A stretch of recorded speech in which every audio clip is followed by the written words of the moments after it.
সেদিকে নজর রাখবো সব সময়। তার জন্য তুমি কোনো চিন্তা করো না স্বামী, তার জন্য তুমি কোনো চিন্তা করো না। আজ ব্রহ্মা বিষ্ণু মহেশ্বর সহ স্বর্গের সমস্ত দেবতাগণ দেবগুরু বৃহস্পতির বাড়িতে করছেন আগমন।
এই কথা তারি জবাব দিলে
তোমার কাতরে বুকে মোহিত হই, আজ কাদা বলে জর্জরিত হই, তারা নির্জন কারণে করেছেন আগমন।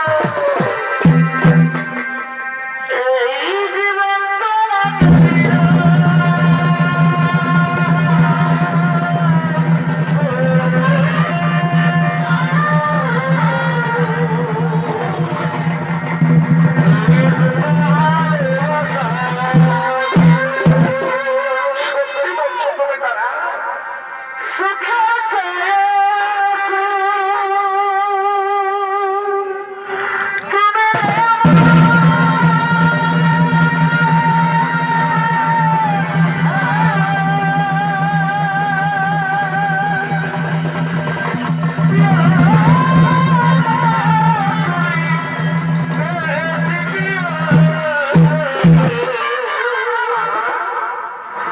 আমি যে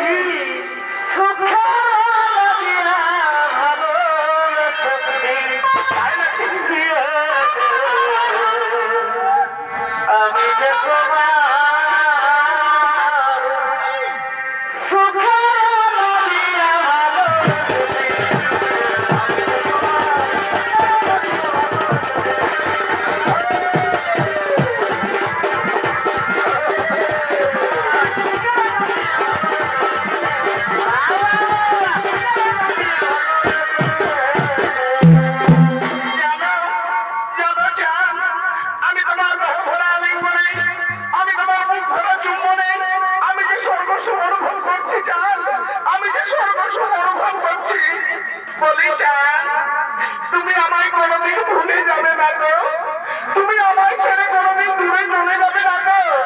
না না প্রিয় না, আমি জীবনে মরণে কোনোদিন তোমায় ভুলতে পারবো না। আর সারা পৃথিবী যদি একদিকে হয়ে যায়, তবু তোমার আমার প্রেম কেউ কোনোদিন ছাড়াতে পারবে না।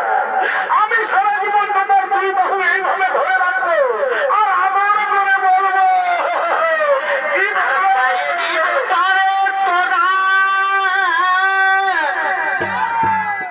কানে দিব সুন্দরী রাখি সবাই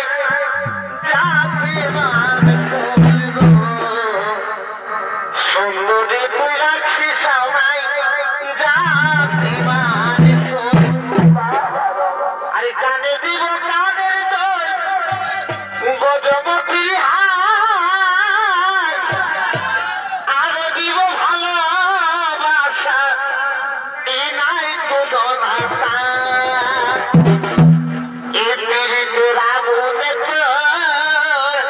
ফুটবে বিয়ের ফুল আর সুন্দরী তুই রাখি জামাই জাতি মান কোল সুন্দরী তুই রাখি জামাই জাতি মান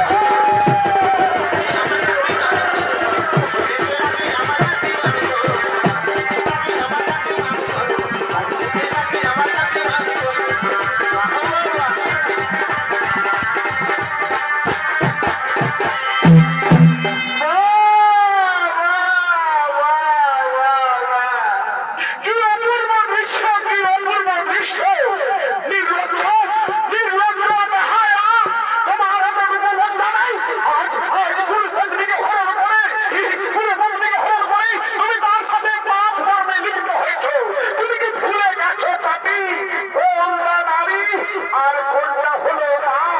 এখনো যদি ভালো যাও তাহলে বড় দেবীকে আমার কাছে ফিরিয়ে দিয়ে তুমি তোমার পাপের প্রায়শ্চিত্ত করো। এই গুরুদেব, গুরুদেব, আমি তো বড় দেবীকে হরণ করে নিয়ে আসিনি, সে স্বেচ্ছায় ভালোবেসে আমার সাথে চলে এসেছে। তাই নাকি ফিরিয়ে নেওয়ার কোনো প্রশ্নই থাকে না। সে শুধু আমার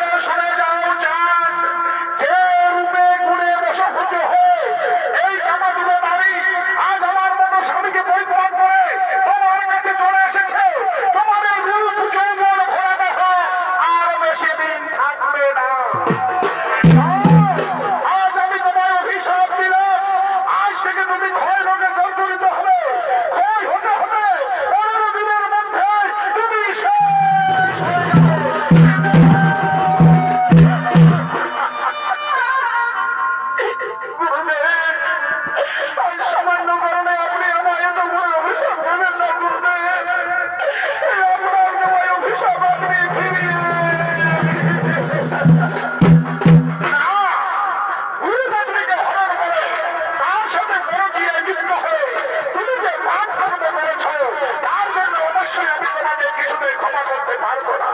তবে হ্যাঁ, তোমার এই পাপের ক্ষমা একমাত্র দেবাদিদেব মহাদেব, তিনি কিছুটা হলেও করতে পারবেন। বলো সুন্দরী কানা নদী, এবার আমিও দেখতে চাই ওখাকার জল কোথায় গিয়ে দাঁড়ায়, ওখাকার জল কোথায় গিয়ে দাঁড়ায়, ওখাকার জল কোথায় গিয়ে দাঁড়ায়।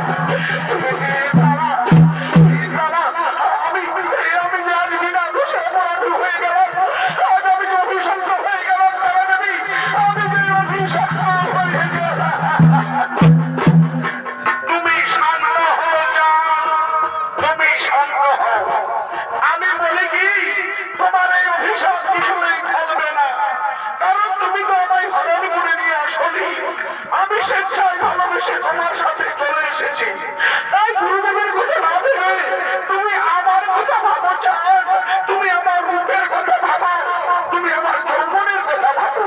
এসো আমরা পুনরায় যৌবন সাগরে হারিয়ে যাই।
আমি ভেবেছিলাম তোমায় নিয়ে অনেক সুখী হব, কিন্তু আমার সে ভুল আজ ভেঙে গেছে।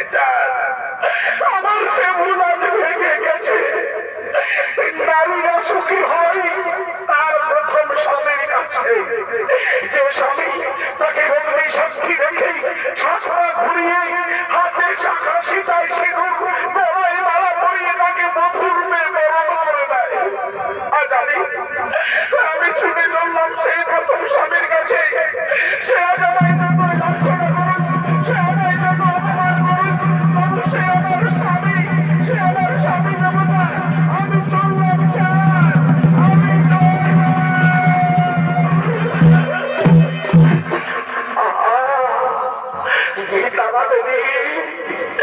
তুমি আমাকে চিরজীবনের মতো পরিত্যাগ করে চলে গেলে।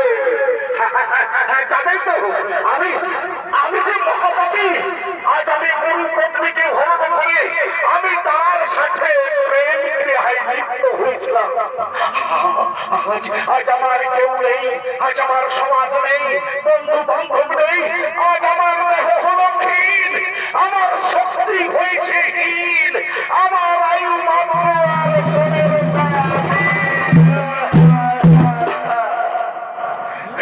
15 দিন। এদিকে চন্দ্রদেব দেবগুরু বৃহস্পতির অভিশাপে ক্ষয় রোগে জর্জরিত হতে হতে ওই পুষ্পকাননের মধ্যে পড়ে রইল। আমাদেরকে পুরাণ প্রমাণ অনুযায়ী চন্দ্রদেবের ছিল নাকি সংকোচখানা রমণী, কিন্তু চন্দ্রদেব কোনোদিনই তাদের অনুপম স্ত্রী বলে ভালোবাসতেন। তাই তারা কিভাবে স্বামীর ভালোবাসা পাওয়া যায়, আজ তারা দেবাদিদেব মহাদেবের চরণে মানত করে জানাবে যেন স্বামীর ভালোবাসা পায়। তাই তারা ফুল বাজার আসছেন পুষ্প হরণের জন্য।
আমি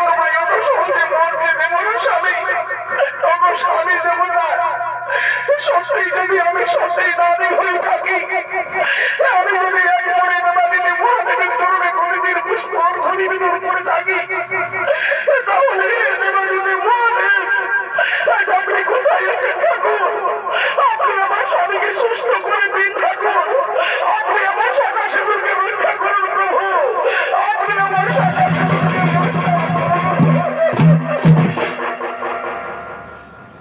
স্বামী চলো, চলো স্বামী, আর আমি তোমায় নিয়ে সেই কৈলাসে চলে স্বামী হারা নারী বেকার হাইরে দুনিয়া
ঠিক সেই সময় আজ কৈলাসেই দেবাদিনী মহাদেব নন্দী ভেঙে গেলে মহানন্দে পৌঁছে দিতে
এক অসহায় নারী তার মৃত্যু পথযাত্রী স্বামীকে কাঁধে বয়ে দাঁড়াই আছে কৈলাসের তারে। তাহলে তাহলে কে সেই অসহায় নারী? আমি আমি ঠাকুর, আমি চন্দ্রদেবের সহধর্মিণী, নাম আমার রোহিণী।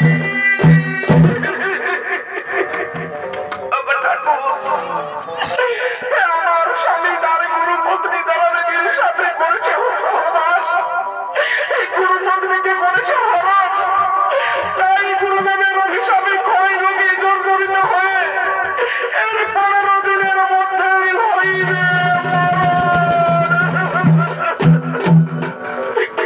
ঠাকুর। স্বামীর আর অভিশপ্ত পূর্ণ হলে মাত্র একটা দিন বাকি আছে। আপনি আমার স্বামীকে রক্ষা করুন প্রভু, আপনি আমার শাখা সিঁদুরকে হে রোহিণী, তুমি শান্ত হও। রোহিণী, তুমি শান্ত হও।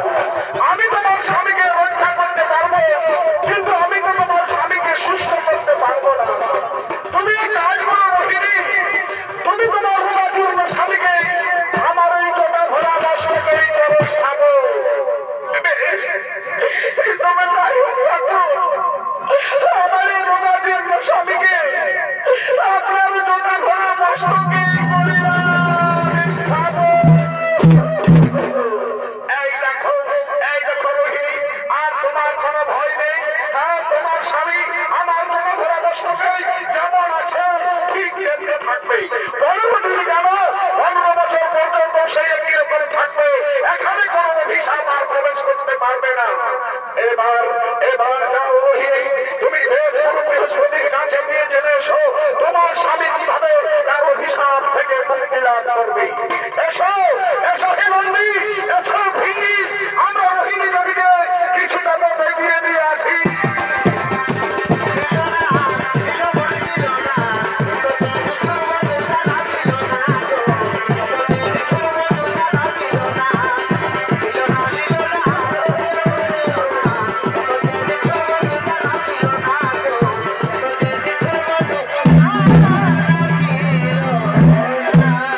এদিকে দেবগুরু বৃহস্পতি আজ বড় দুঃখে দুঃখিত হয়ে তিনি শুভপূজা করার লাগি তার নিজ গৃহমন্দিরই করেছেন আগমন।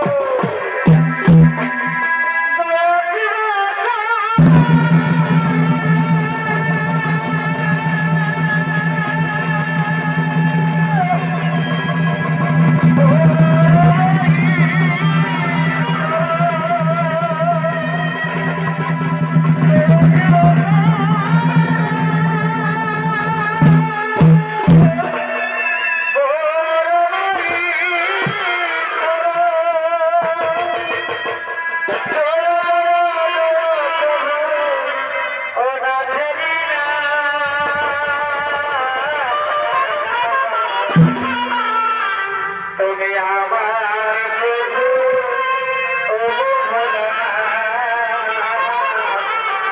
তুমি আমার প্রভু।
তোমার কোনো ব্যবস্থা নেই। যাও যাও, তুমি দূর হয়ে যাও।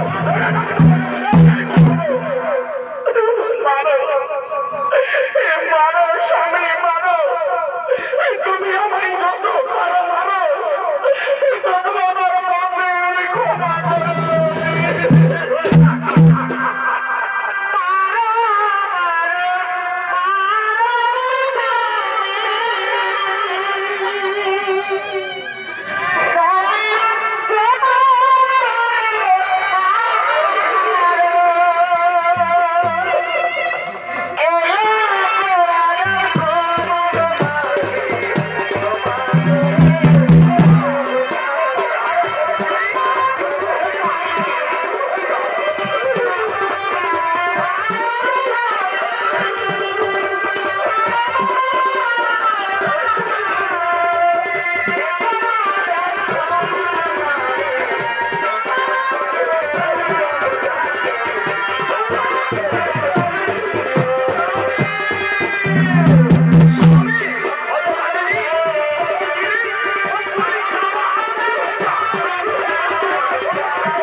দিও না, তুমি শান্ত হও রোহিণী, তোমার স্বামী ভক্তি আমাকে মুগ্ধ করেছে। যাও, কিন্তু রোহিণী তুমি তো বড় দেরি করে আমার কাছে এসেছো। আমি গতকাল রাত্রিতে তোমার স্বামীকে এক ঘন্টা শ্মশান নাই দেখেছিলাম, কিন্তু আজ তো আর বাকি দেখতে পাচ্ছি না। তাহলে আজ কি তার অভিশাপের শেষ নেই? তুমি বড় দেরি করে এলে রোহিণী, বড় দেরি করে এলে। না না গুরুদেব, আমি আমার স্বামীকে এমন জায়গায় লুকিয়ে রেখেছি সেখানে আপনার অভিশাপ কিছুতেই পৌঁছাতে পারছে না।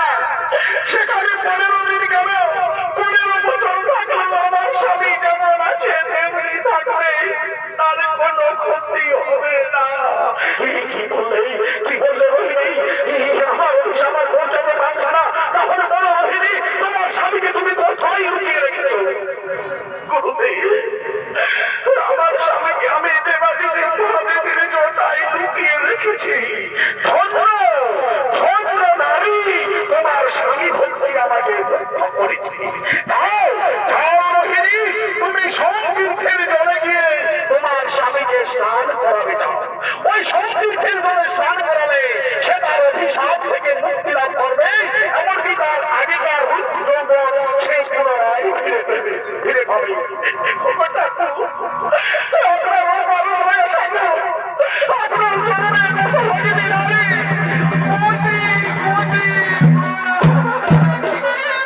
আমি আসি আমার স্বামীকে আমি সত্যি গিয়ে চললাম, আমার স্বামীকে আমি সত্যি গিয়ে যাবো, আমার স্বামীকে আমি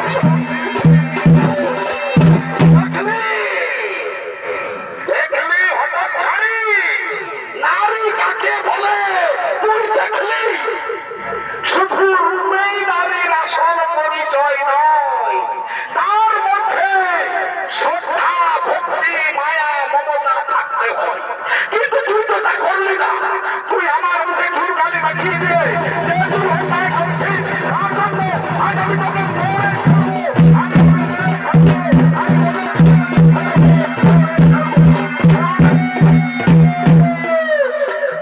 আপনি শান্ত হন, আপনি তারাপীঠিকার নির্যাতন হবে না, কারণ নারী হত্যা মহাপাপ।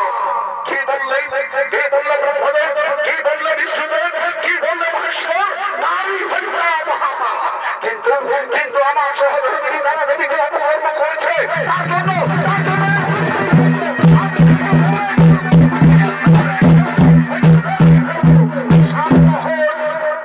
শান্ত হন গুরুদেব, আপনি শান্ত হন। একবার ভেবে দেখুন, যেহেতু আমরা সৃষ্টিকর্তার মধ্যেই রয়েছি, তাই তারাদেবী হয়তো যে অপকর্ম করেছে সেটাও হয়তো কোনো সৃষ্টিকর্তার মধ্যেই পড়বে। কি বললেন? কি বললে ব্রহ্মদেব? কি বললে বিষ্ণুদেব? কি বললে মহেশ্বর? আমার তারাদেবী যে অপকর্ম করেছে সেটা হয়তো কোনো সৃষ্টিকর্তার মধ্যেই পড়বে। কিন্তু এটাই তো ঠিক যে তারাদেবী চন্দ্রদেবের সাথে পালিয়ে গিয়েছিল, এটা অতি সত্য ঘটনা, এটা অতি সত্য ঘটনা। না,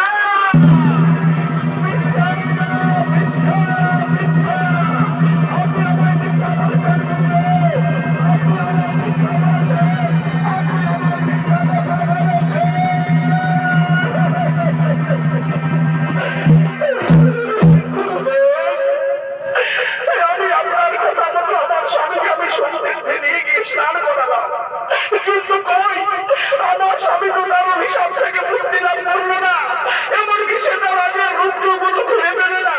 বলুন কেন আপনি আমায় মিথ্যা কথা বলেছেন? বলুন গুরুদেব, আপনি কেন আমায় মিথ্যা কথা বলেছেন? রোহিণী, আমি তো তোমার এই প্রশ্নের জবাব দিতে পারবো না। তুমি ব্রহ্মদেবের কাছে যাও রোহিণী, হয়তো ব্রহ্মদেবী তোমার এই প্রশ্নের জবাব দিতে পারবে। কোথায় কোথায় সৃষ্টিকর্তা ব্রহ্মদেব? আমার স্বামীকে সত্যি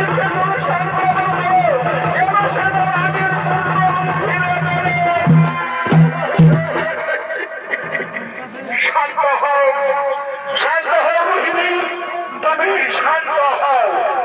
তোমার স্বামী তার আগে রূপ অবশ্যই ফিরে পাবে, তবে আজ তা এক্ষুনি নয়। সে যেমন মনে একটু একটু করে ক্ষয় হয়ে গিয়েছিল, ঠিক তেমনি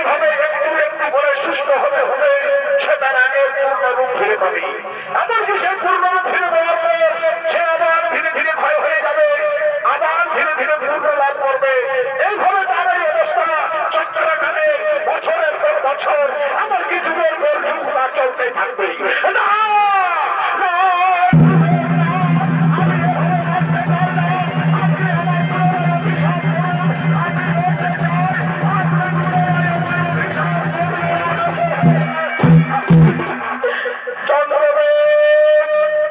তুমি শান্ত হও চন্দ্রদেব, তুমি শান্ত হও। এ তো তোমার অভিশাপের কথা নয়, এ হলো নিয়তির খেলা। তোমাকে কেন্দ্র করে আজ থেকে নতুন নতুন ভাবে সৃষ্টি করতে তুমি কাজ করে সেই শোনো সেই কথাগুলো। বলুন বলুন ব্রহ্মদেব, আজ আপনি চন্দ্রদেবকে ভালোভাবে বুঝিয়ে বলুন। হ্যাঁ চন্দ্রদেব, তুমি দেবগুরু বৃহস্পতির অভিশাপে একটু একটু করে ক্ষয় হতে হতে যেদিন তোমার সহধর্মিনী রোহিণী শিব মস্তকে তোমায় স্থাপন করলো, সেদিন সারা পৃথিবীর মানুষ কেবল তোমায় দেখতে পেল না, সারা রাত্রি ঘোর অন্ধকারে ঢেকে রইল। সেদিন এক নতুন তিথির সৃষ্টি হলো, যার নাম হলো অমাবস্যা। তারপর তোমার সহধর্মিনী রোহিণী তোমায় সংকীর্ণে স্নান বরাবর করে তুমি একটু একটু করে সুস্থ হতে শুরু করলে। এইভাবে একটু একটু সুস্থ হতে হতে যেদিন তুমি আগের পূর্ণরূপ ফিরে পাবে, সেদিন আরো একটি দিন সৃষ্টি হবে, যার নাম হবে পূর্ণিমা। এইভাবে অমাবস্যা থেকে পূর্ণিমা এবং পূর্ণিমা থেকে অমাবস্যা, এই 14টা দিন হবে এক একটা তিথি, তাদের নাম হবে চতুর্দশ তিথি। আর এই অমাবস্যা পূর্ণিমা চতুর্দশ তিথিকে কেন্দ্র করে সৃষ্টি হবে দিন, ক্ষণ, মাস, বছর, বাজি এবং পুঁথি। আর সমাধি অমাবস্যা পূর্ণিমা চতুর্দশ তিথির মধ্যে পূজিত হবে স্বর্গের সমস্ত দেব দেবীগণ। তবে দেখো প্রভু, ভাগ্যের এই নিয়মের খেলাকে আমরা নতমস্তকে স্বীকার করে নিলাম। বলি হে রোহিণী, বলি হে রোহিণী, আজ তুমি যে স্বামী ভক্তি দেখালে, এই স্বামী ভক্তি থেকে আগামী দিনে যে নারী চরিত্র সৃষ্টি হবে, তারা মহাসতী অমমতানন্দয়ী নারী রূপে পরিগণিত হবে। আর হে দেবী তারা,